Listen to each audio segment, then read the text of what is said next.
जय श्री राम दोस्तों, हर हर महादेव। जो सत्य है वही सनातन है और इसी सत्य सनातन को सिंचित करने के लिए, इसके प्रचार प्रसार के लिए 12 वर्षों के अंतराल के बाद प्रयागराज के संगम तट पे महाकुंभ का आगाज हो चुका है।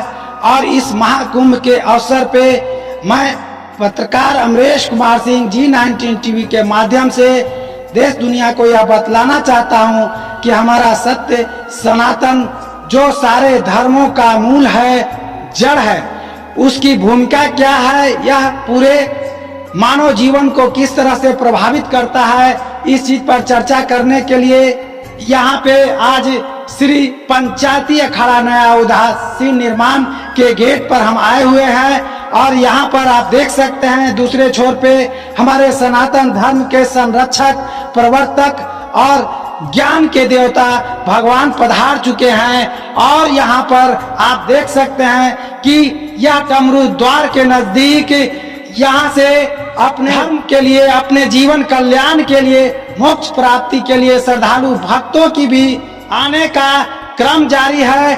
और इस संदर्भ में यहाँ जितने भी लोग हैं उत्साहित हैं इस बात को लेकर के कि 12 वर्ष के अंतराल पे जो यह महाकुंभ लगा है, यह इस पूरे विश्व के मानवता पटल पे विश्व के मानवों को एकजुट करने का एक बहुत बड़ा संकल्प है, संदेश है। महाराज जी, आप इस कुंभ के माध्यम से अपने विचार को उन्मुक्त करते हुए आप देश दुनिया के लोगों को बतलाइए, आप क्या कहना चाहते हैं। जो है 4 जगह लगता है, ये प्रयागराज में, उज्जैन में, नासिक में, इस प्रकार से 4 जगह लगता है।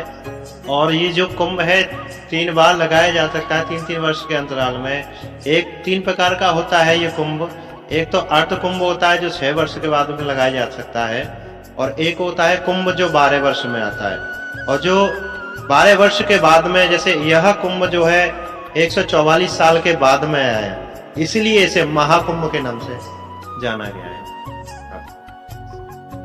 यहाँ पे अमृत जल की वर्षा हो रही है, क्या कहना चाहेंगे। देखिए, अमृत जल की वर्षा हो रही है, सच में यहाँ अमृत बरसता भी है। क्योंकि जब संतों का शाही स्नान होता है, जो हमारे 13 अखाड़े हैं, जिनमें 7 सन्यासियों के हैं और 2 उदासीनों के हैं, 3 वैरागियों के हैं और 1 निर्मल अखाड़ा है। और जो 14वां अखाड़ा है जिसे किन्नर अखाड़ा भी कहते हैं, जिसमें जो 13 अखाड़े हैं वो मान्यता प्राप्त हैं। ये सभी संगम में स्नान करते हैं। संगम में स्नान करने का तात्पर्य ये है कि एक शाही स्नान होता है, और शाही स्नान जिस क्षण किया जाता है, जो उसका मुहूर्त होता है, जो काल होता है, जो तिथि, बार, नक्षत्र, ये सब निर्धारित किए जाते हैं। जब हम संगम में स्नान करते हैं उस वक्त आकाश से अमृत का क्षरण होता है, और वो क्षरण होकर के उस जल में आके मिलता है। तो हम जब उस जल में स्नान करते हैं तो उस वक्त स्नान करने से हमारा तन मन एकदम पवित्र हो जाता है, चित्त एकदम प्रसन्नित हो जाता है, और दुख जो व्याधियां हैं उनका क्षय हो जाता है। ऐसा इस कुंभ का महत्व है। क्या कहना चाहेंगे बाबा, आशीर्वाद दीजिए बाबा, कुछ कहिए।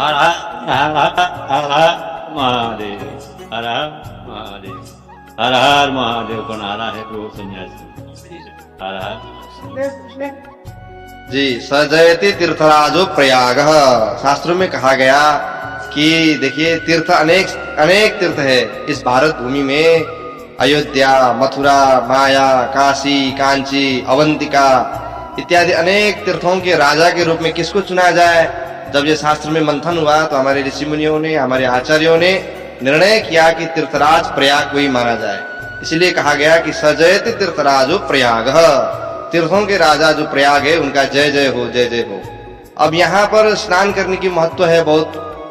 स्नान करने से शरीर शुद्ध होता है, और जब तक शरीर शुद्ध नहीं होगा तब तक आंतरिक मन बुद्धि चित्त अहंकार की पवित्रता नहीं होगी।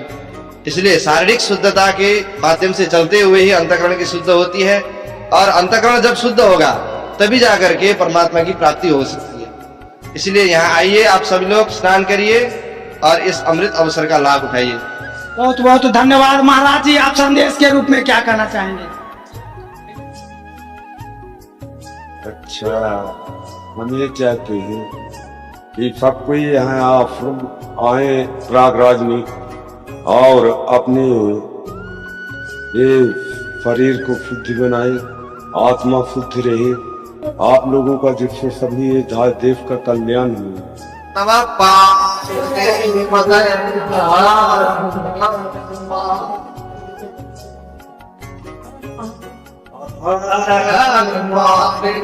जैसा कि आपने देखा यहाँ पे संत महात्माओं के वाणियां गुंजयवान हो रही है और यह विश्व पटल पे भारत धरती से और प्रयागराज कुंभ के संगम तट से, जहाँ की आज देश के माननीय प्रधानमंत्री जी का भी भव्य आगमन होने वाला है और प्रधानमंत्री भी इस पवित्र संगम में, जहाँ की अमृत बूंदे टपका था, इसमें स्नान करके अपना मोक्ष के कल्याण के लिए स्नान करेंगे।